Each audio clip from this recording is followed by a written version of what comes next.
드디어 오늘로 총 16번의 전도서 설교를 이제 마무리하게 되었습니다. 그동안 부족한 설교자를 통해 평소 우리 삶에서 생소하게 묵상되는 전도서의 말씀을 인내하며 마지막까지 하나님의 말씀으로 잘 받아주신 우리 성도님들께 진심으로 감사의 마음을 표합니다. 제 개인적으로요, 전도서는 참 볼매다 볼수록 매력적인 성경 중 하나라는 생각이 듭니다. 저자인 전도서도 물론이고요. 왜냐하면 다른 성경에 비해 전도서는요, 현재 진행하는 우리의 삶을 하나님의 선물로서 누리라 즐기라는 이런 과감한 권면과 선포들을 상당히 많이 증거하기 때문이 아닐까 싶습니다. 우리가 일반적으로 성경과 설교를 통해 하나님의 사람으로 삶을 살아가는 의미와 가치와 목적을 발견할 때면 현재 누리고 즐기는 삶에 대한 강조는 거의 없고요. 주로 지켜서 완수해야 할 것만 같은, 그래야만 죽음 이후에 영원한 삶에 안착할 수 있다는 어떤 기대와 소망만을 너무 강조한 나머지 우리에게 하나님이 허락하신 삶은 선물이 아닌 다소 무겁고 어렵고 때론 괴로운 삶처럼 여겨진 것은 아닐까 싶습니다. 오늘 전도서의 결론과도 같은 말씀에서도요, 여전히 전도자는 한결같은 어조로 삶을 즐거워하고 기뻐하라고, 특별히 어리고 젊을 때일수록 더욱 그러하라면서 전도자는 아울러 우리에게 이 삶을 누림에 있어서 약간의 묘한 긴장을 불러일으키는 삶의 태도를 함께 제시해주고 있는데요, 우리 다 같이 본문 11장 9절과 12장 1절 2절의 말씀 함께 읽어보겠습니다. 11장 9절입니다. 시작. 청년이여, 내 어린 때를 즐거워하며 내 청년의 날들을 마음에 기뻐하여 마음에 원하는 길들과 내 눈이 보는 대로 행하라. 그러나 하나님이 이 모든 일로 말미암아 너를 심판하실 줄 알라.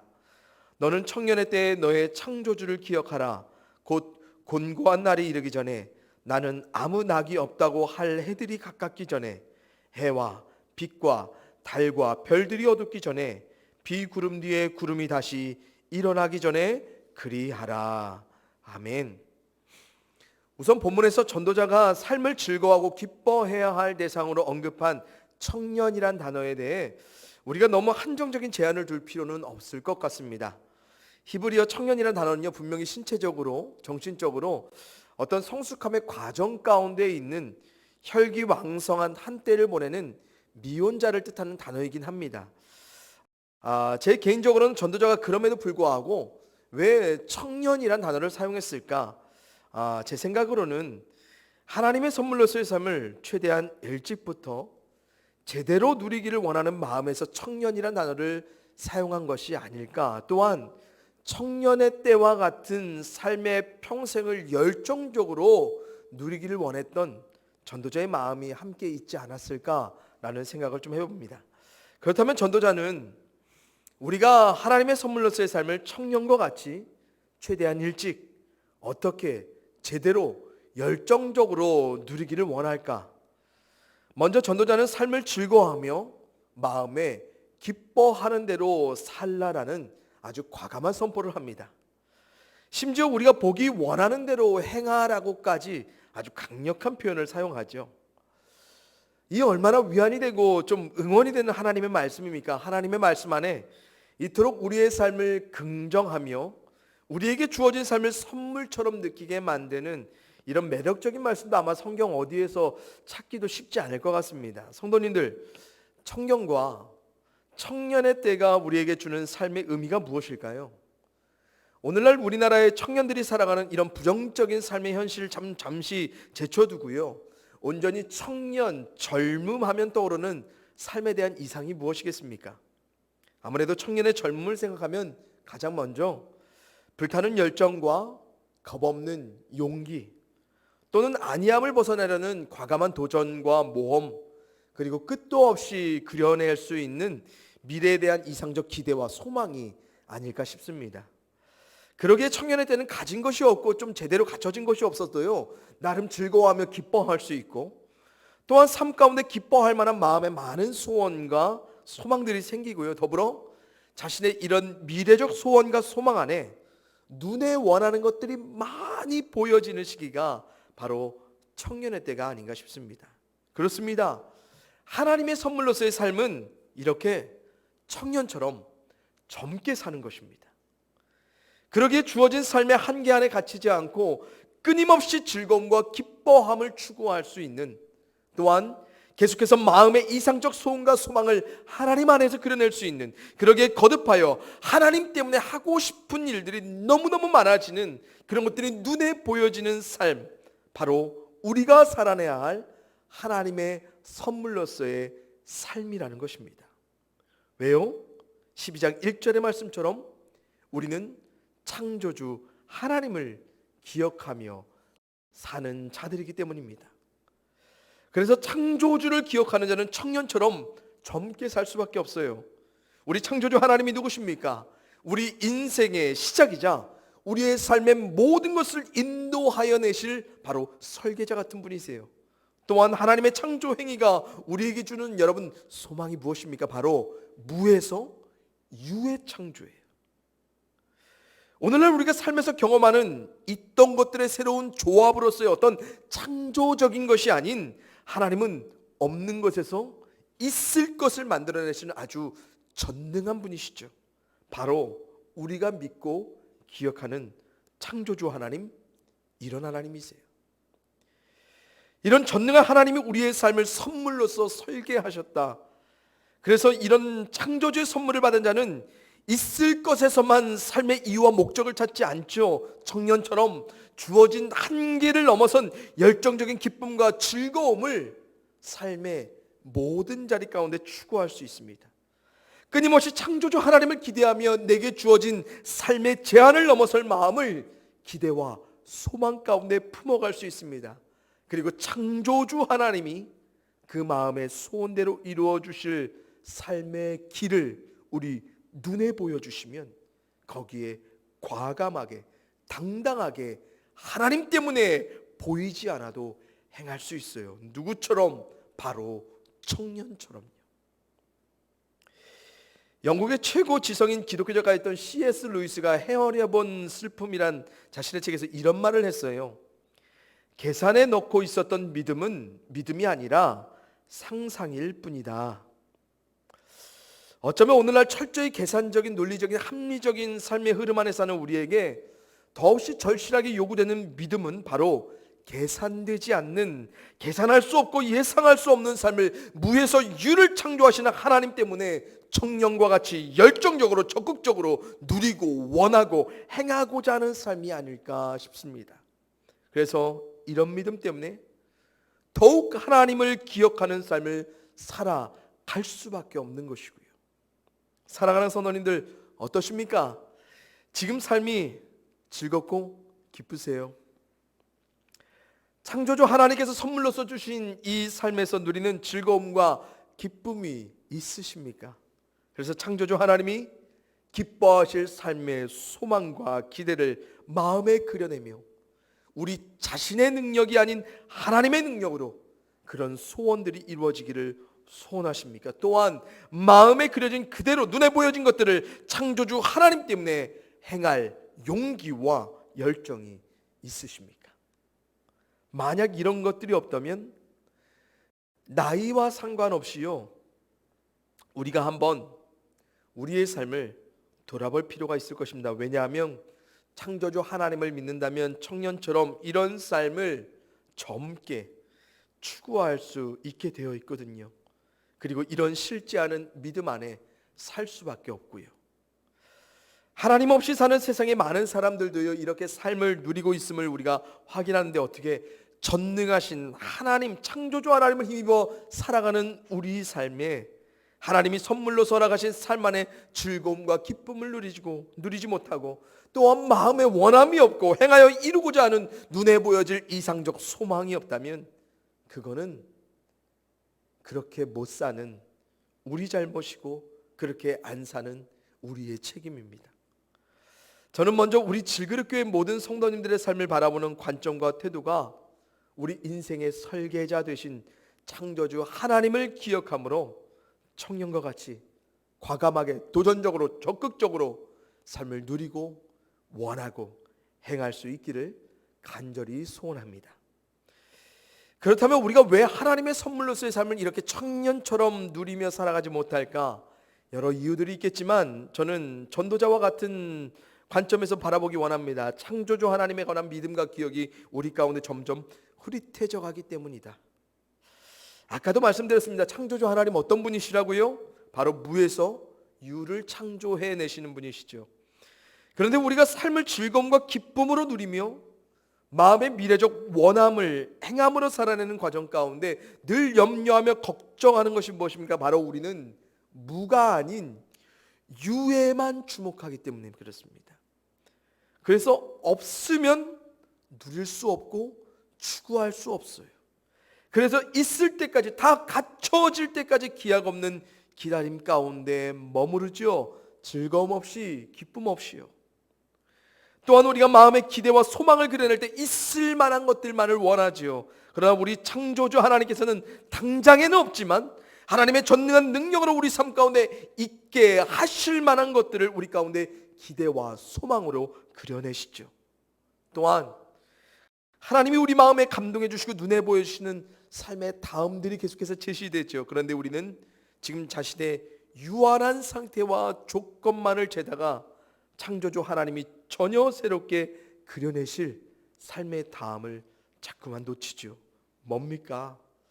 다 창조주 하나님에 관한 믿음과 기억과는 역행하는 우리의 삶의 실제라는 거예요. 그러기에 우리는 과감하게 적극적으로 이 삶을 청년처럼 창조적으로 누리지 못하는 겁니다. 그래서 전도자가 12장 1절 2절에서 말하죠. 곤고한 날이 이르기 전에, 아문하기 없다고 할 해들이 가깝기 전에, 해와 빛과 달과 별들이 어둡기 전에, 비 뒤에 구름이 다시 일어나기 전에 그리하라. 아멘. 이 말이 무슨 말씀입니까? 좀 빨리 그러라는 겁니다. 이르기 전, 가깝기 전, 어둡기 전, 일어나기 전, 이게 무슨 의미예요? 때를 놓치지 말고 창조주 하나님을 기억하는 믿음 안에 지금 현재에서 누릴 삶에서 그렇게 창조주 하나님을 통해 누리고 행하고 원하고 살아내라는 것입니다.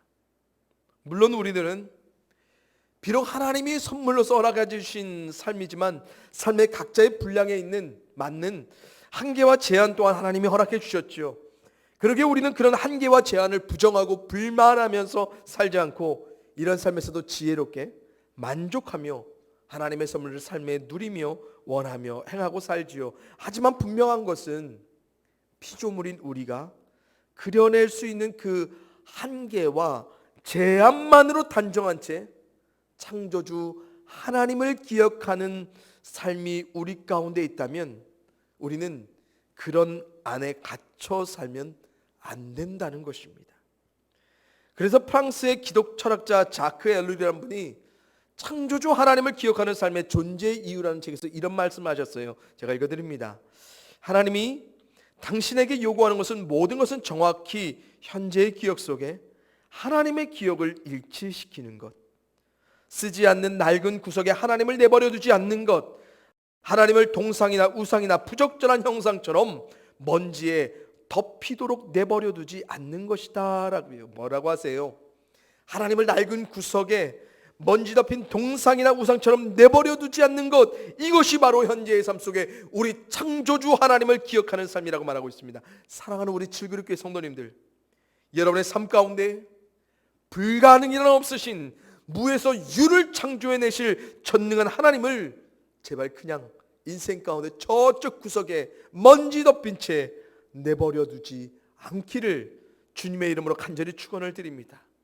그래서 우리의 인생이 저물기 전에, 우리의 젊음이 그때를 다하기 이전에 지금 현재의 삶에서 우리를 그냥 저냥 내버려 두지 않고 삶을 즐거움과 기쁨으로 누리게 하시고 하나님이 기뻐하실 만한 마음의 소원을 주시고 또한 그 소원을 행하게 하실 창조주 하나님을 기억함으로 여러분이 그려낼 수 있는 삶, 그 이상의 것들을 하나님 때문에 통해 누릴 수 있기를 주님의 이름으로 간절히 소원합니다. 이사야 선지자가 하나님을 이렇게 선포합니다. 이사야 46장 9절입니다. 너희는 옛적 일을 기억하라. 나는 하나님이라. 나 외에 다른 이가 없느니라. 나는 하나님이라. 나 같은 이가 없느니라. 아멘. 하나님이 옛적 성경 속에 행하셨던 전능한 역사를 기억하십시오. 그래서 전능하신 우리의 창조주 하나님과 같은 이가 없음을 삶 가운데 기억하여 믿음으로 살아가시기를 간절히 소원합니다. 그래서 이제부터는 겨우겨우 더듬어 찾아가는 우리가 아닌 늘 우리 가운데 기억된 창조주 하나님 때문에 이전과는 좀 다른, 더욱 누리고 원하고 행할 수 있는 그런 삶을 추구하며 주님 안에 살아가기를 간절히 소원을 드립니다. 그럼 이제 마지막으로요, 우리는 삶을 즐거워하되 조금 긴장하며 창조주 하나님을 기억하는 삶을 살아야 할 것입니다. 이것을 전도자는 하나님을 의식하며 사는 삶, 바로 우리의 삶을 심판하실 하나님을 기억하며 살아가는 것이라고 증거합니다. 우리 다 같이 본문 11장 9절 10절의 말씀을 읽습니다. 시작.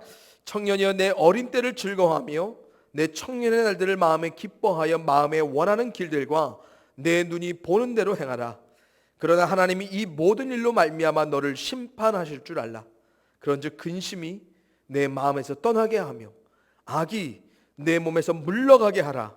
어릴 때와 검은 머리의 시절이 다 헛되니라. 아멘. 우리는 전도자가 말한 삶을 즐거워하라, 기뻐하라 라고 말하면요, 우리는 주로 우리식대로 이렇게 해석하죠. 너 맘대로 살아도 되는 것처럼요.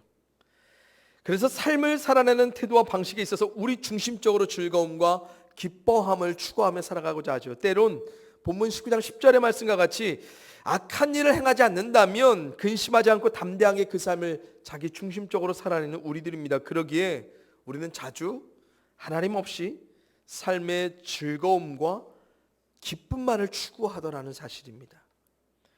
그러나 창조주 하나님을 기억하며 살아가는 삶의 즐거움과 기쁨 가운데 우리가 놓치지 말아야 할 것이 있어요. 그것이 무엇이냐? 창조주 하나님을 놓치면 안 된다는 것입니다. 그러기에 우리는 창조주 하나님이 우리 인생 가운데 뜻하신 그 의미와 가치에 맞게 하나님을 기억함으로 믿음으로 즐겁고 기쁜 삶을 추구하며 지혜롭게 살아가는 거예요. 그래서 하나님이 선물로서 주신 삶을 누리되 우리는 어떻게 함부로 누리지 않습니다. 그러기에 삶 가운데 피조물인 우리가 하나님 창조주 하나님을 넘어선 중심이 되어 우리는 삶을 일구며 추구하며 살아가지 않지요. 이것을 전도자는 우리의 삶을 심판하실 하나님을 의식하는 삶, 또한 12장 13절의 말씀과 같이 하나님을 경외하는 삶이라고 말합니다. 이것을 전도자는 삶에 대한 결론이라 말하죠. 제가 이제 교회를 시작하면서 우리 성도님들뿐만 아니라 이 세상과 소통하는 창으로서 SNS를 시작하게 되었습니다. 그런데 제가 이것을 하면서 새삼 깜짝 놀라게 된 것이 있어요. 특별히 인스타그램을 보면서 좀 놀라웠는데요. 교회 계정을 통해 함께 소통하는 한 100여 명이 조금 넘는 분들이 계십니다. 근데 정말로 많은 분들이 자신들이 즐기는 삶을 사람들과 소통하기 위해, 또한 기억되는 삶의 한때를 나누기 위해 이렇게 부지런히 이것을 이용하고 있는 것에 새삼 놀라웠습니다. 싸이월드 세대였던 저에게는 너무너무 놀라운 거예요. 아주 사소한 일부터 특별한 일들에 이르기까지 삶을 즐겁게 누리는 한때를 세세하게 아주 다양한 방법 가운데 자신에겐 추억으로, 또 관계하는 사람들에게는 기억되기를 바라며 올리는 사진과 글들을 볼 때면요, 참 잘 즐기는 그들의 삶 응원하면서 좋아요를 꾹 누릅니다. 그럼에도 불구하고 제게 여전히 의문이 되는 것 중 하나는, 최소한 제가 인스타그램을 통해 관계하는 모든 그리스도인들 중에 그들의 즐거워하는 삶의 추억과 기억 외에 하나님과 관계된 기억들을 나누는 것을 거의 찾기가 힘들다는 것입니다. 그래서 정말 가뭄에 콩나듯 몇 분이 하나님과 관계된 기억들을 꾸준하게 나눌 때면 제가 그렇게 반가울 수가 없더라고요. 물론 SNS가 신앙적인 도구로서만 사용되어야 한다고 말하는 것 저는 결코 아닙니다. 그래서 저는 하나님과 관계된 사진과 글들만은 게재해야 한다고 생각하지도 않습니다. 더욱이 SNS로 나눠지는 삶은요, 굉장히 한정적이고 단편적이기에 이것만으로 이 사람이 신앙적이다 아니다라고 판단할 수 없죠. 그럼에도 불구하고요, 전도서의 말씀 가운데 거듭 생각하게 됩니다.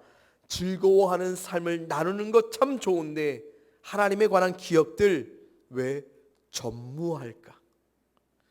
하나님에 관한 기억들도 이렇게 자주 세세하게 소통하는 우리라면 얼마나 좋을까? 삶을 즐거워하는 그 열정을 나누는 것에 상응하는 하나님께 기억될 삶도 이렇게 열정적으로 그들이 나누며 살고 있을까? 그리고 우리가 하나님 안에서 즐거워하는 삶을 우리가 관계하는 자들 앞에 표현하여 나눌 수 있다면 하나님이 얼마나 기뻐하실까라는 생각들입니다. 이전에도 몇 번 나눈 폴트린 목사님의 경외, 뒤틀린 삶을 바로잡는 힘이라는 책에 보면요, 우리 삶의 경외의 심을 쟁탈하려는 싸움이 벌어진다 말씀하시면서 이런 조언을 하시더라고요. 제가 말씀드립니다. 우리 마음속에서 일어나는 싸움은 하나님을 경외하는 마음과 자아를 경외하는 마음의 싸움이다.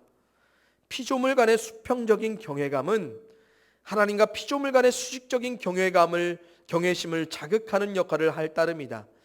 하나님을 경외하는 마음은 수평적 차원의 경외심을 무력화시킨다라고 말씀하십니다.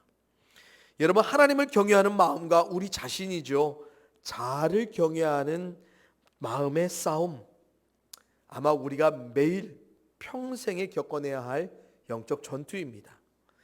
그런데 우리 자신을 경외하는 마음은 우리 삶에서 관계하는 누군가를 향한 수평적인 경외심을 추구할 수밖에 없다라고 목사님이 말씀하시죠. 그래서 자중심적인 경외심을 추구하는 자들, 관계하는 사람들의 주목과 관심에 노력할 수밖에 없는 것입니다. 이것은 자신과 관계하는 자들을 통해 SNS로 치면 좀 좋아요죠.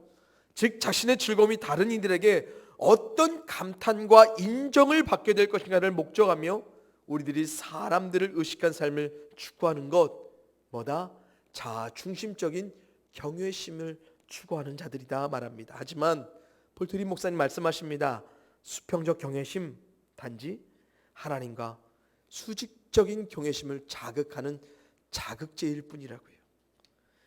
그래서 진정으로 하나님만 의식한, 하나님을 경외하는 자들은 수평적 차원의 경외심을 무력화시킨다, 즉 별로 신경 쓰지 않더라는 것입니다. 또한 하나님의 좋아하심을 더욱 의식한 삶을 살게 될 것입니다.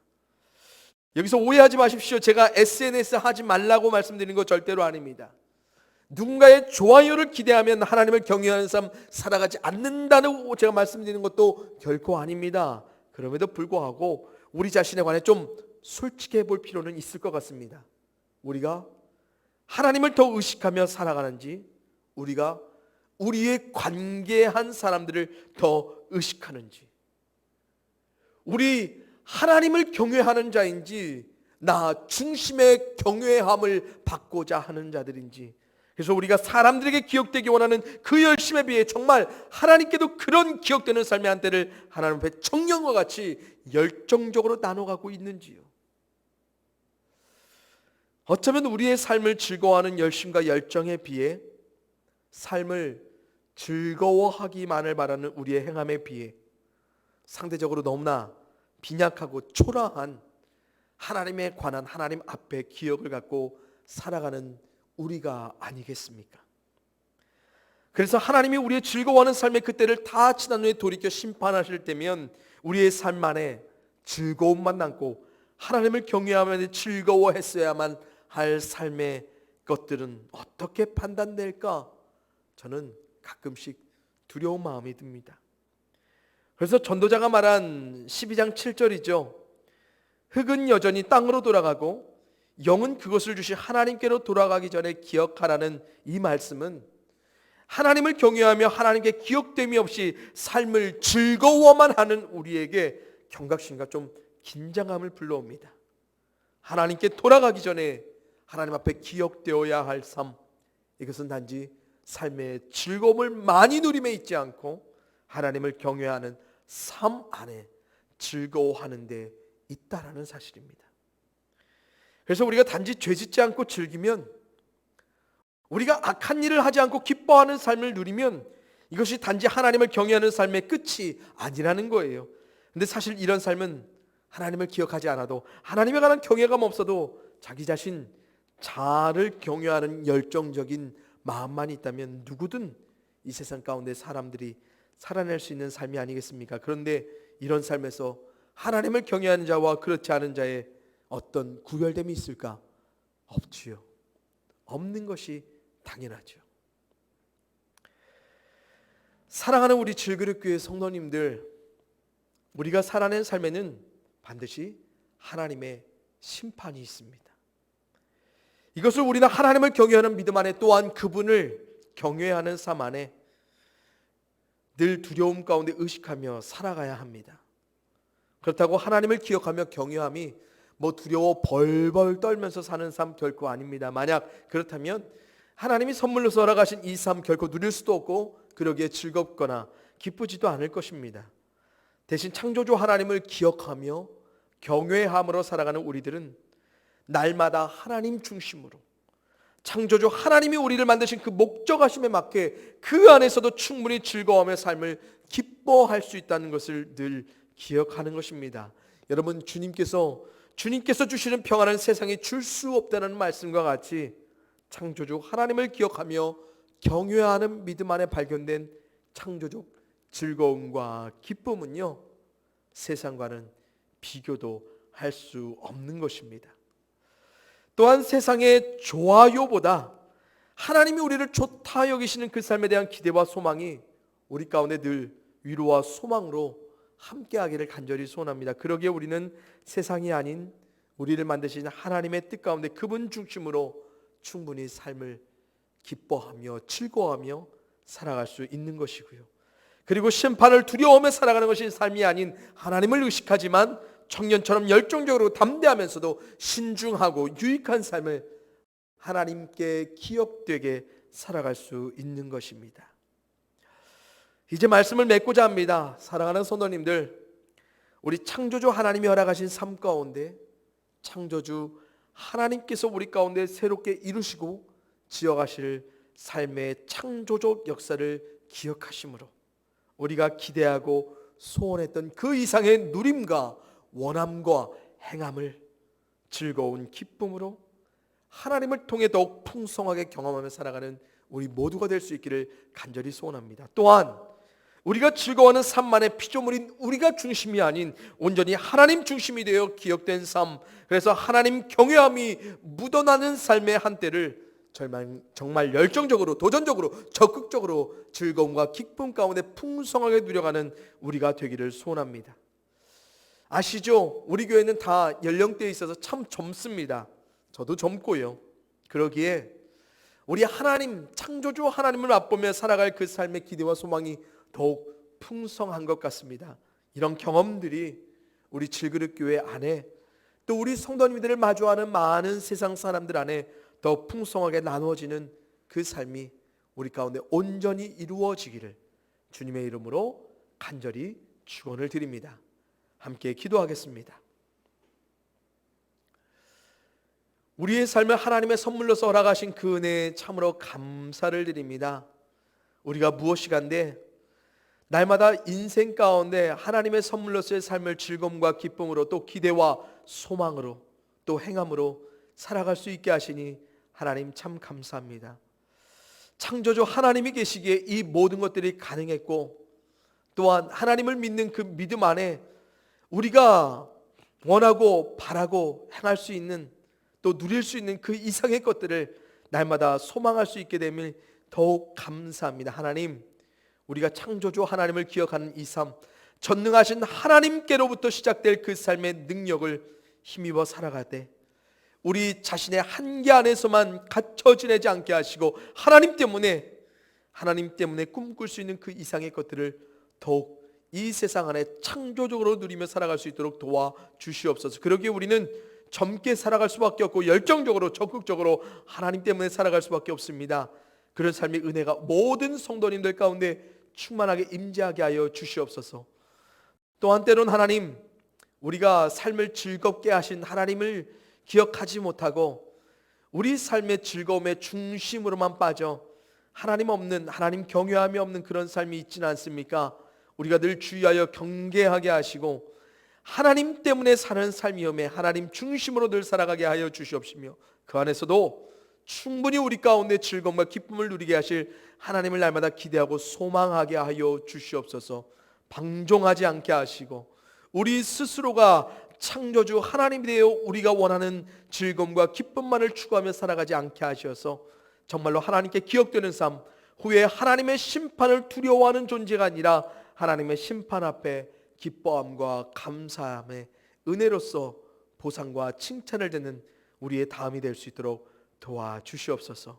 하나님, 새롭게 시작된 한 해에는 정말로 하나님 때문에 꿈꾸게 되는 삶의 놀라운 일들이 우리 모든 성도님들에게 충만하기를 원합니다. 그런 은혜, 그런 역사 우리가 꿈꾸며 살아갈 수 있도록 우리의 마음에 새로운 영을 허락하여 주시옵소서. 또한 이 세상 가운데 이렇게 살아가는 우리들이 정말로 하나님을 증거하는 도구로서 통로로서 쓰임받게 하여 주시옵소서. 감사를 드렸고 사랑이 많으신 예수님의 이름으로 기도합니다. 아멘.